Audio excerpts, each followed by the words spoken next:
Hi, do you have so many items still outstanding on your to-do list? Do you feel guilty, so you decide to just push them away and just avoid thinking about them, out of sight, out of mind?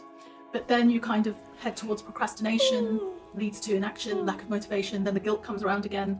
This is you, do please stick around, because I, Dolly Malik, would love to share with you 5 quick tips that I adapted to in the corporate world that served me very well in terms of my personal life as well. And hopefully they will help to make your to-do lists much more productive in order for you to get more out of each day.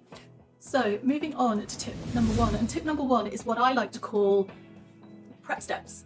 Prep steps are basically where you have that dreaded task that you really don't want to have to do, and the easiest thing is to just put down some very simple steps that will get you towards that bigger task on the to-do list. So this could be something, for example, if you're not a huge you're not really a chef, but you want to start preparing your own lunches for work or at home, you want to sort of head towards a healthier lifestyle or something. So it could be something like you want to prepare some nice salads. The prep steps could be as simple as saying you're going to open that fridge door, you're going to get certain vegetables, meats, cheeses, etc. out. Then the second prep step might be about actually how you're going to prepare them, slice, dice, etc. The third prep step might be how you actually compile all of them together. The fourth step might be to add the dressing. You get the idea. But the point of the prep step psychologically is basically that you are ticking off many little items against that item on your to-do list. So psychologically you are heading in the right direction by doing each little thing, and ultimately you are then reaching that goal of ticking that item off on the to-do list. Do share in the comments down below if you can think of any things on your to-do list that could work in this way by using the prep steps idea.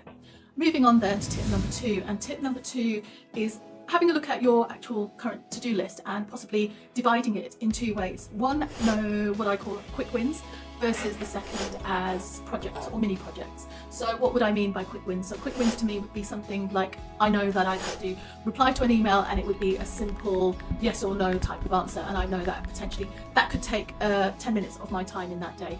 So it's on my to-do list to make sure I do action it, but equally it could be a quick win because it is a straightforward task. So that's basically what a quick win would be. Again, it could be something, a common thing that people may have on their to-do list is booking an appointment. It could be a medical appointment, dental appointment, hair appointment, whatever. So those things, if you separate those, again, from a psychological perspective, you are starting to action things on that to-do list, which helps you then to be motivated to keep on going.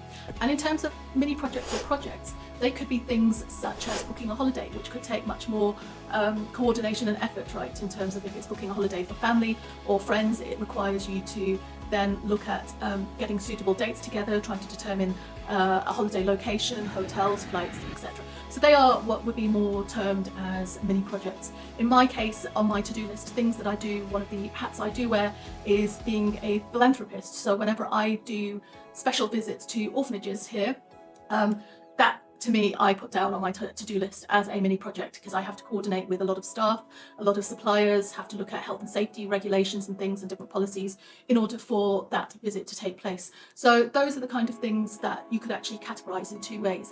Again, do please pop down in the comments below if you can actually look at revisiting your to-do list in such a way that could benefit you. Moving on then to tip number 3, and tip number 3, again, it's relating to actually considering closing your task list at the end of each day. So have it as a closed task list on a daily basis. What does this do? Again, it kind of closes off from an energy perspective and from a thought perspective that task list is now done. You're looking at it and hopefully you've got certain things actually ticked off. But then equally, don't worry in terms of the things that are still outstanding on there. The importance is that you know you're going in the right direction and you've made progress by the end of the day. That then leads on to tip number 4, and tip number 4 is where you then create a tomorrow to-do list. So as you close the task list from the day before, you are simultaneously then creating a tomorrow task list. And one of the benefits of these, which was instrumental in my corporate world, and I used to help train a lot of my staff in this way of sometimes you're going to have tasks that suddenly come from nowhere that you have to add onto your task list, and what you need to then really determine is do they have to be done right now? Where are they likely to fit in terms of the priorities on your to-do list? And the purpose of having set up a tomorrow list is you're still capturing them, and equally I find that it also helps to prioritize your workloads and your different tasks if you're ever feeling overwhelmed by doing that. So that really is around tip number 4 about creating a tomorrow task list. And that then goes on to my final tip, which is around making your to-do list. Sorry, I keep intertwining between task list and to-do list, but tip number 5 is actually about making your to-do list more interactive. So that could be, what I tend to do is some of the tasks I actually do schedule them into my diaries, my online diaries, in different ways with reminders, so that it just helps. And that's a very good way of doing the prep steps as well, from tip number 1 that I suggested, because it's such a satisfying feeling when you can actually then dismiss when that reminder keeps popping up. You can actually dismiss it when you've actually completed it. So that's and the whole other thing is to make sure that the to-do list is always visible to you, because if you put it away, you're not really going to be focusing on what you need to be doing, right? And the whole point of having a to-do list, I would like to think, is they are tasks that you would like to actually achieve, whether it be for yourself or whether it's for a wider environment that you need to achieve certain things for. So I do hope you found these 5 tips useful. Do please try them out. Do please share in the comments which ones that you feel you would like to try out against your existing to-do list. Do you have this dilemma at the moment as well? The guilt feeling of having too much on the to-do list and not sure which way to go, where to start. I really do hope that these help you. If you haven't already subscribed and you feel inclined to, I'd greatly appreciate it. Do please share the content with any people in your lives that you feel, or that they need to kind of get their to-do lists or in much more of an order. And do please like and comment as mentioned. Thank you so much for your time.